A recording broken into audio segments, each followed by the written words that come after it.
Sige, tanggalin muna natin yan.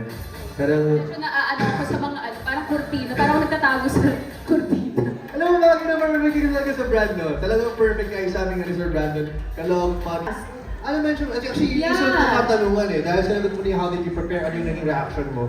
First things first, no? Karamihan ng mga ating mga brand ambassadors, no? Usually yan, naghahanda sa Pilipinas. Pero si Ashley, akalain nyo, sa US pa talaga naghanda. Diba? Kaya nagulat siya. Sabi, galing kang US, pero okay. Thank you so much. Thank you so much. Ganon. Thank you, Lord. Ngayon, binanggit mo sa akin ngayon kanina lang na sa podcast mo na we talked about it sa set. Yes. Sabi mo na di mo ever pinangarap na magka-podcast. Tuloy-tuloy lang yung podcast mo, di ba? Yeah. It became one of the most successful ones in Spotify. Yes, That thank being you so said. much. Oo. So ngayon binanggit mo na pangarap mong maging calendar girl, tama ba? Yes. Kailan mo to, anong backstory ng pagiging pangarap mo na maging calendar girl ka? So, I was part of Happy to Get Her. It's a sitcom before, nakasama si John Lloyd Cruz and si Miss Carmi Martin. So, nagkaroon kami ng isang episode sa Boracay. Tapos sabi nila, ulitin natin yung White Castle mo. So, doon ako nagka-idea. Sabi ko, oo nga, napaka-classic, napaka-iconic. So, sabi ko, oo nga, no, kasi not everyone gets a chance or the opportunity to be a calendar girl.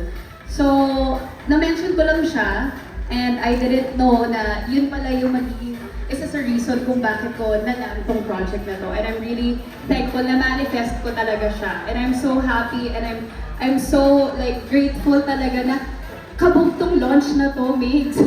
Na-pressure ako. Na-pressure ka talaga. Na-pressure. Kita nyo naman na-pressure ako. Talagang pinaghanda. Bago nga ba siya sumampa dito sa stage, nag-rehearse pa yun sa likod. Ibang level ang pressure na naramdaman mo. Oo. Diba? Tapos, pero okay na yun. Sana na-enjoy nyo kahit... Na-enjoy naman. Na-enjoy niyo ba yung performance ni Ashley? Oo na. Thank you. Ayan yung energy na hinahanap mo. Kasi nakadalawang shot na yung iba dyan. Ito na yun. Huwag po kayo mag-alala. Isa-send ko, isa-isa yung totoong video, yung totoong performance. I-upload niya yan, i-upload niya. Okay, dahil binanggit mo siyempre, naghanda ka, yung pangarap mo na maging calendar, yung dahil dun sa serye mo with John Lloyd at Miss Carmi, diba? Nakita mo na yung pictures mo? Of course! Nakita mo na? Alam mo, I'm so lucky kasi napakabait ng nila Sir Brandon. Kasi hinayaan nila ako na mamili din ng mga gusto kong photos. So, eto, sana magustuhan niyo yung mga choices ko. Okay, speaking of choices, ano yung choices mo sa pag-post mo?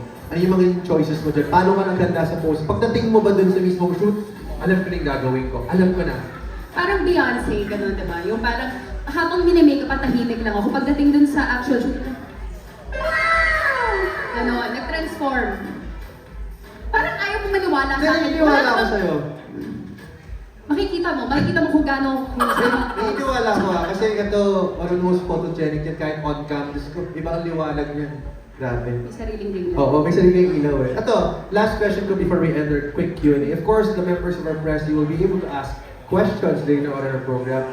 Ang huli kong katanungan sa'yo ay, if there is one quality of White Castle na feeling mo talagang pasok sa personality mo, anong quality yun? Authentic. O, diba? Gusto mo yung authentic. Siyempre, pag authentic ka, walang halong fakeness, diba? As is where is, this is the real me, 100%. So, yung ba, kumbaga so is, diba? Yung sarap ng anak na yun, kasing sarap ng, photoshoot ko.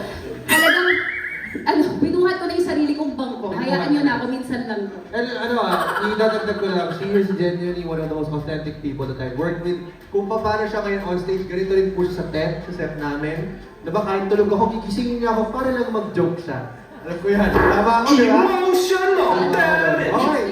Joke. Oh, joke. Okay guys, ito na po ang pinakahihintay nating lahat. Nandito na si Ashley. Kulang na lang, may mga pictures syempre. We are here to witness how Ashley has made this, of course, refreshing and lighter take on being the White Castle girl. Now, I will give the floor to you para mapakilala mo syempre yung mga photos mo at personal nyo mapanood ang kanyang official calendar photoshoot. So Ashley, alam mo nang gagawin mo, tama? Hello? Please? Ano yun? Ayan. Hello everyone. Hindi ako... Hello everyone, I'm Ashley Rivera, aka Petra Mahalimuya, and I am your 2026 White Castle Calendar Girl! Oh! Oh, di ba? Ang ganda! Oh my God, may kasama pang kamay, di ba? Oh, thumbs up. Ba't parang hindi kayo natutuwa Ito sa talaga yun, Oh, Ash. Ito talaga yun. ayaw mo maniwala. Hindi, naniniwala ako. Pero ito talaga? Parang makita nila na talagang fun. Ay, funny siya. Funny girl talaga siya, no? Pinanindigan niya. Sige, isa. Ano yung ibig sabihin ng thumbs up mo? 2 thumbs up. I think that's parang kung sa stars, di ba? Ito, 5 nagulat stars. ka na ano siya, ano? Ito, anong reaction mo sa kabayo na to?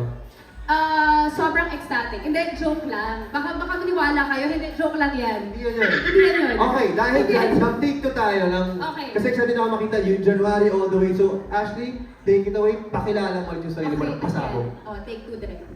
Hi, I'm Ashley Rivera, aka Petra Mahalimuya, and I am your 2026 White Castle Calendar Girl!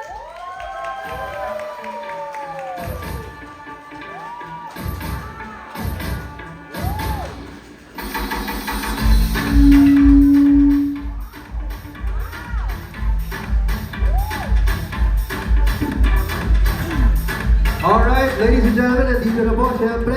Tamang-tama na natin i-reveal to. Sabay-sabay to, hindi na nagkakamali, no?